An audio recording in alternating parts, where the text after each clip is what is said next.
Hello বন্ধুরা, তো চলো শুরু করা যাক আজকের ভিডিও। আজকের ভিডিওতে আমি বলবো যে বিএসএনএল এর যে নতুন আপডেট এসছে, আজকে এসছে, সেটি হচ্ছে 1.1.2।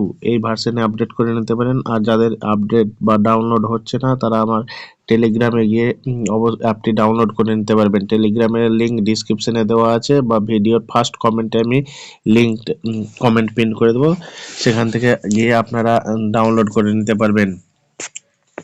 তো এই যে ইকেওয়াইসি অপশন, এটা আগেও ছিল, ডিকেওয়াইসি এগুলো সবই ছিল।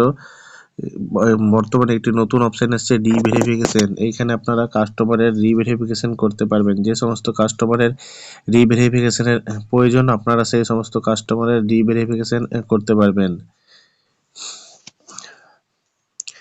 অনেক কাস্টমার যাদের পুরনো সিম আছে, 10 বছর বা তারও বেশি ব্যবহার করছে, তাদের সিমগুলো রিভেরিফিকেশন দরকার। তো সেই সমস্ত কাস্টমার আপনার রিভেরিফিকেশন করতে পারবেন। এটি একদম বিনামূল্যে হয়ে যাবে রিভেরিফিকেশন। তো এর জন্য আপনার কাস্টমারের কাছ থেকে কিছু চার্জ করতে পারেন। আর এই যে ইকেওয়াইসি অপশনে একটি নতুন অপশন যোগ করা হয়েছে। চলুন দেখে নেওয়া যাক কি কি অপশন এসেছে নতুন, আপনাদেরকে আমি বলে দিই।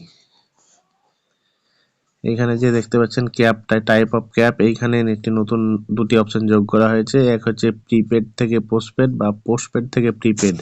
তো আপনারা এখন চাইলে কাস্টমারদের প্রিপেড সিমকে পোস্টপেডে রূপান্তরিত করতে পারবেন, আর প্রিপেড থেকে পোস্টপেড করতে পারবেন, বা পোস্টপেড থেকে প্রিপেড, এই দুটো কনভার্ট এখন হয়ে যাবে। তো এই দুটো এখন কি আপডেট আছে, বর্তমানে আমার কাছে কোনো আপডেট আসেনি।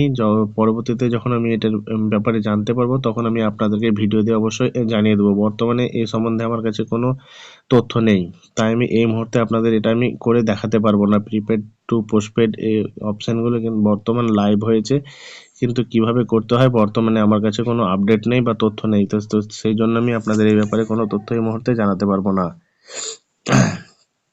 তো আমার ভিডিও যদি আপনাদের ভালো লেগে থাকে, তো অবশ্যই ভিডিওটাকে একটি লাইক করবেন ও চ্যানেলটাকে সাবস্ক্রাইব করে পাশে থাকবেন, যাতে এই ধরনের ভিডিও আমি যখনই আপলোড করব আপনারা সর্বপ্রথম দেখতে পান। থ্যাংক ইউ বন্ধুরা, এতদূর পর্যন্ত ভিডিও দেখার জন্য অসংখ্য ধন্যবাদ সকলকে।